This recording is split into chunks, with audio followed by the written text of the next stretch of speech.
नेपालको राजनीतिमा हरेक दिन केही नयाँ हुने गर्दछ र आज पनि एउटा नयाँ कुरा भएको छ। नेपालका चर्चित दुई युवा नेताहरूको मिलन भएको छ। राष्ट्रिय स्वतन्त्र पार्टीका सभापति रवि लामेछाने र काठमाडौँका मेयर बालेन शाहको मिलन भएको छ। बालेन शाहले राष्ट्रिय स्वतन्त्र पार्टीमा आउनको लागि 7 बुँदे सहमति राखेका थिए, जुन सहमतिमा रवि लामेछानेले पनि आफ्नो सहमति जनाएर अब रवि लामेछानेको पार्टीमा बालेन शाह प्रवेश गरेका छन्। ती 7 बुँदे सहमति के थिए त आउनुस् एक एक गरेर प्रश्न गरौँ। नम्बर 1, नवयुवाले भ्रष्टाचार र कुशासन विरुद्ध गरेको आन्दोलनको अनपेतन लिई घाइते तथा शहीद परिवारका मागहरूको यथोचित सम्बोधन गर्ने प्रतिबद्धता जनाउने। नम्बर 2, समुन्नति र सामाजिक न्यायका राष्ट्रिय उद्देश्यका लागि गरिनुपर्ने गहिरो नीतिगत, संस्थागत एवं संरचनात्मक सुधारहरूमा मार्फत आर्थिक सामाजिक उन्नति र संस्कृति राजनीतिक अभ्यासको जगमा अर्को 10 वर्षभित्र नेपाललाई सम्मानजनक मध्यम आय भएको राष्ट्र बनाउने मार्गचित्रको इमान्दार कार्यान्वयनप्रति समर्पित हुने।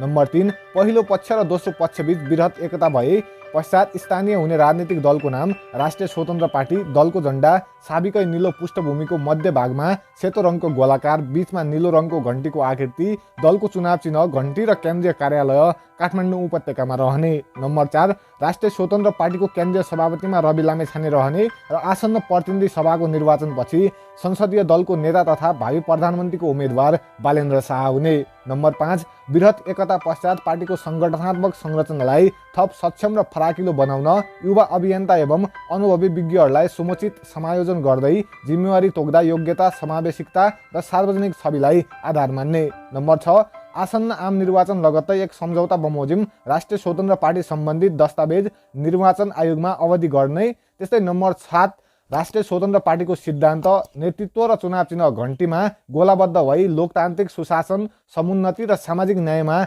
मुद्दा अघि बढाउन अन्य संस्कृति एवं परिवर्तनकामी वैकल्पिक राजनीतिक शक्ति, समूह र व्यक्तिलाई आह्वान गर्ने यी 7 बुँदा रहेका थिए। यो बुँदामा लेखिए अनुसार अब यदि राष्ट्रिय स्वतन्त्र पार्टी चुनावमा आउँछ र चुनाव जितेर सरकारमा जान्छ भने त्यसको प्रधानमन्त्री बालेन्द्र शाह नै बन्ने भएका छन्। तपाईलाई यो न्युज सुन्दा कतिको खुसी लाग्यो?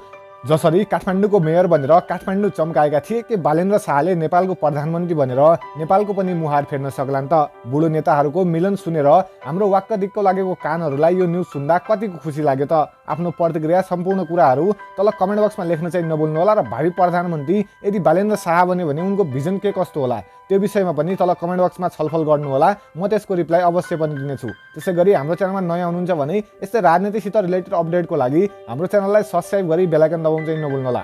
भिडियो यहाँसम्म हेर्नु भएकोमा धेरै धेरै धन्यवाद। Thanks for watching. जय नेपाल।